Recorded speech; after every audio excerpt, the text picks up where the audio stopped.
Pierre Ménès a dit sur Twitter que ce média doit fermer, il a bien raison. Mais en fait, il l'ouvre tout le temps. Il l'ouvre tout le temps. C'est ça le truc. Même Roten, je me suis embrouillé avec lui sur Twitter, fut un temps là. Et après, il est parti sur le compte des RMC, il m'a bloqué ce trou de balle. Même lui, frère. Même lui, un type trop chelou. C'est chaud. MDR, je m'en rappelle. Ah non, mais c'est trop. Les gars, quand tu vois Manu Chipeux qui dit en deuxième mi-temps de PSG Liverpool, ouais, le PSG ne m'a pas rassuré, le PSG a été catastrophique, c'est pas rassurant pour la suite, ce qu'ils ont fait, c'est dégueulasse. Alors que juste si t'ouvres les yeux, moi je comprends pas, alors que juste si t'ouvres les yeux, tu vois qu'il y a eu un replacement de Kvara dans une position axiale, que les joueurs du PSG ont laissé le ballon volontairement au Bayern. Pourquoi ? Pour exploser en contre-attaque. Donc cette deuxième mi-temps, même si on avait moins le ballon, tout ce que vous voulez, de 1, c'était une tactique de Luis Enrique et ça a été confirmé derrière. De 2, ça t'a permis de voir que tu savais souffrir. Parce que c'est bien de marquer des buts, de rouler sur tout le monde, mais tu as montré que tu savais souffrir. Au Bayern, t'as dit à Liverpool, à Liverpool. T'as montré que tu savais souffrir et tu gagnes à la fin, tu fais un clean sheet, t'as été solide.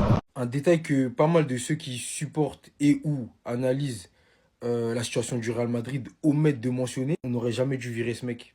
Et je pense que c'est à partir de là que tout est parti en vrille. Et le premier responsable de tout ce qui se passe actuellement, bien que je déteste faire ça parce que je suis reconnaissant de tout ce qu'il a pu faire au Real Madrid, c'est le plus grand président de tous les temps, ça ne changera pas. C'est ce grand monsieur qui est Florentino Pérez. Avec toute l'expérience qu'il a en tant que président, il a jugé bon de mettre sur le banc un mec qui a aucune expérience au haut niveau. Il a mis un mec qui n'a jamais coaché une équipe de première division, peu importe dans quel championnat, sur le banc du Real Madrid. Avant ça, Arbeloa, il coachait la Castilla.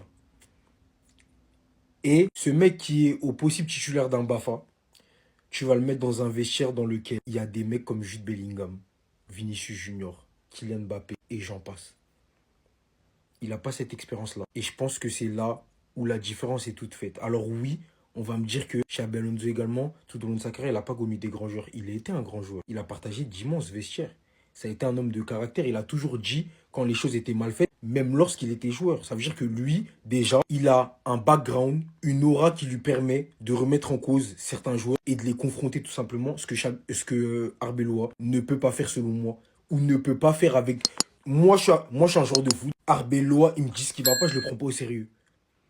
Et je pense que c'est ce qui se passe dans les têtes. Le football dépasse l'aspect tactique, la data, les statistiques. C'est beaucoup d'humain. En fait, c'est beaucoup de relationnel aussi. Il faut savoir. Ce mec n'a pas ses capacités, je pense. Et c'est ce que pas mal de ceux qui analysent et ou supportent, je le répète, le Real Madrid omettent de mentionner. Ce mec n'est pas capable de tenir un vestiaire comme celui du Real Madrid. J'ai pas envie de lui tomber dessus parce qu'on l'envoie au casse-pipe en fait en faisant ça. Le mec n'a aucune expérience, il n'a rien à faire ici. C'est un problème tout là-haut, c'est un problème de direction. Et du coup, le premier à pointer du celui qui prend les décisions, celui qui a le fin mot, monsieur Florentino Pérez. Dites-moi ce que vous en pensez en commentaire. Restez sobre, abonnez-vous les gars. Est-ce que Marcelo est titulaire dans ses équipes? PSG 2025. Ouh, je touche. Ça va. Oui, Non, ouais, c'est Marcelo. Mais Nino, c'est quelqu'un. c'est quelqu'un, c'est une saison incroyable. Mais on va pas mettre la charrue avant les buts. Marcelo, ce qu'il a fait. Nuno Mendes, c'est le petit Marcelo. Donc, faut rendre à César ce qui appartient à César. Ouais, tranquille. Faut que Nino il prouve encore un peu C'est plus ça, c'est sur ça, la, c'est ça. la durée. Après, on parlera. Mais pour l'instant, Marcelo. Surtout, c'est Marcelo Prime. Là. Bah oui. Ouais, enfin, Marcelo. Barça 2015. Poto, la connexion Messi-Alba, là. Tcha. Mon gars, la connexion Messi-Alba, eh. Ah ouais, c'est quelque chose. Hein. Et donc J'ai rien dit encore. J'ai rien dit encore. Voilà, et donc J'ai rien dit. Non, moi, je prends Marcelo. voilà. Tout ça pour dire ça. Tout ça pour dire ça. Va là-bas. Il commence à me chanter ses chansons là. Vas-y, Marcelo, Non, frère. je prends Marcelo. C'est un ouf, lui. Brésil 2002. Oh, oh, bah non. Hmm. Voilà. Ah, vas-y, fais ton discours. Ah bah c'est sûr que Roberto Carlos c'est pas Alba. Ah, Là il y a plus de débat là, je te le dis mon Poto, pote. il a fini top 3 ballon d'or, Roberto Carlos. À ce moment-là, c'est Ah, mort. en 2002, ouais. Non, Ouais, c'est c'est vrai, c'est vrai. C'est mort. Et Roberto Carlos, c'est titulaire. Pas le Roberto Carlos de 2002 en tout cas, ouais c'est vrai. Roberto Carlos. Tout à l'heure, tu disais Nuno, c'est le petit Marcelo. Marcelo, c'est le C'est petit le petit Roberto Carlos. Carlos. Ouais. Chelsea 2012.